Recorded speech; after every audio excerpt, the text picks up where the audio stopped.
Welcome to Cinema Bites, your go-to for movie recaps in a flash. Big twists, epic moments, all in just minutes. Dan was working in the women's bathroom, fixing the exhaust fan, when suddenly, something fell from the fan onto his face.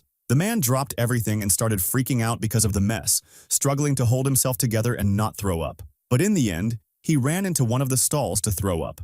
After he finished and decided to leave, he heard the sound of girls coming into the bathroom. Quickly, he hid himself inside the stall and tried not to move or make any sound. The two girls came in, dressed in Christmas outfits, talking and joking with each other. Dan was eavesdropping on them against his will. He kept listening until he heard one of them say she was bitten by a homeless man in the street. Dan was surprised, but his curiosity got the better of him, so he peeked through the small opening in the door to see what was happening. The girl who said she was bitten suddenly stopped. Her body started shaking strangely. Her eyes turned completely black, and she attacked her friend and bit her savagely. Blood splattered everywhere, and the other girl screamed so loudly it felt like her soul left her body. This wasn't a normal bite, it was a zombie bite. In the chaos, Dan tried to get his phone to call the police, but his hand was shaking. The phone fell into the toilet. But he didn't have time to think, because the zombie heard the phone fall and started banging on the stall door violently. He was frozen in place. The zombie dropped to the floor and started crawling under the stall door. He felt like this was the end.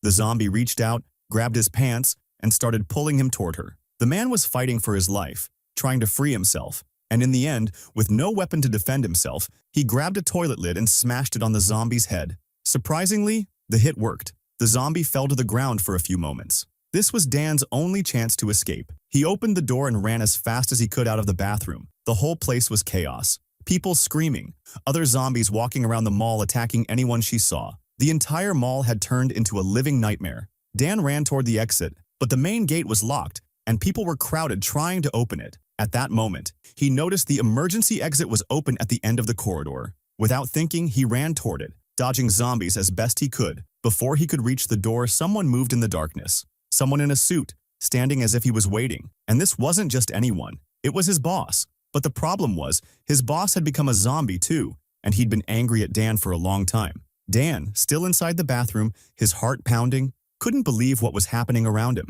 Suddenly, another zombie appeared out of nowhere. In his panic, his foot slipped on the toilet lid, and luckily, the zombie chasing him slipped too, fell into the toilet, and got sucked. Dan was stunned for a moment, unable to believe that actually happened. He decided to crawl under the partitions between the stalls to escape, but before he could open the door, he found another zombie waiting for him outside. This one was even holding a fried chicken drumstick in his hand. But as soon as he saw Dan, he dropped the food. In his panic, Dan accidentally turned on the hand dryer, which created noise and confusion, distracting the zombies. He took the opportunity to run, but as soon as he got out of the bathroom, disaster struck. The whole place was full of zombies.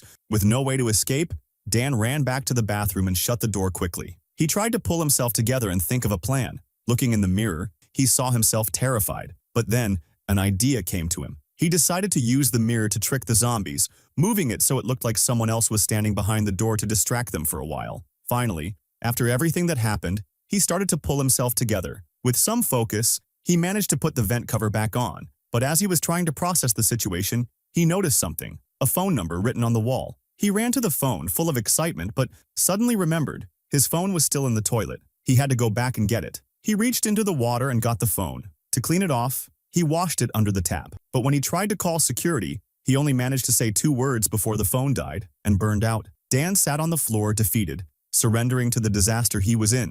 But suddenly, a faint voice came from the next bathroom. "Are you alive?" Dan froze, his heart dropping to his feet. It was another girl trapped inside. Her name was Hits, and her voice was so reassuring. Dan, still hung up on love and relationships, imagined she must be beautiful and single. This was the opportunity of a lifetime. Her voice gave him hope and made him pull himself together and think of a solution. But the problem was, the bathroom was still full of zombies. He checked the next stall and found a tiered clothes belonging to one of the zombies, and he found a severed finger in front of him. Without thinking too much, he decided to use it cleverly and made a slingshot out of it. He would use it to hit the fire alarm, and if it worked, people would come to rescue him. He tried the first time, failed, tried again, still failed. It was getting frustrating, but before he could try a third time, suddenly the door opened. It was the building security guard, and he looked very professional, wearing his uniform and full of confidence. But Dan quickly threw the finger he had with the slingshot, and instead of triggering the fire alarm, the security guard blew his whistle.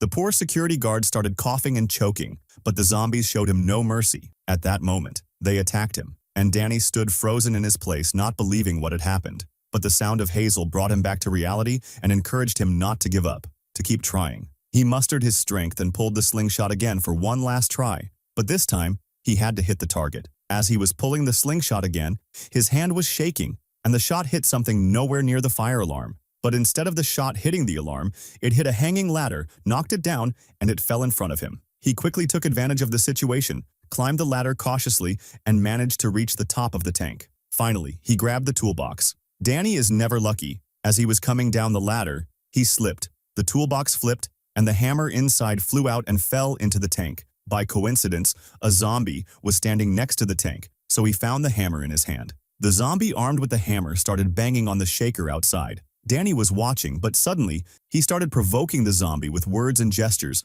making them angry, and hit the cabin door with the hammer. And the zombie kept banging on the door with all his strength until the hammer got stuck in the door. Danny grabbed it, pulled it out, and got his weapon back. He raised it over his head to hit the zombie, but before he could celebrate, another zombie grabbed him and bit his arm. Danny stood frozen, sure that this was his end, that he was now infected. He was devastated, but suddenly he started laughing hysterically, because the zombie who bit him was wearing dentures, so it was as if he hadn't been bitten at all. But the problem wasn't over. The zombies outside were getting more aggressive every second. Danny knew the only solution was to escape to the room where Hazel was. He started breaking the barrier behind him with determination. After great effort, he made an opening big enough to crawl through and quickly followed Hazel's voice. Finally, he reached her location. But when he opened the barrier between them, he discovered she was nothing like he imagined. He was expecting a pretty girl, but she was strong and had a massive athletic build. Hazel saw the shock on his face and said directly, "I know you're shocked. You shouldn't look at me."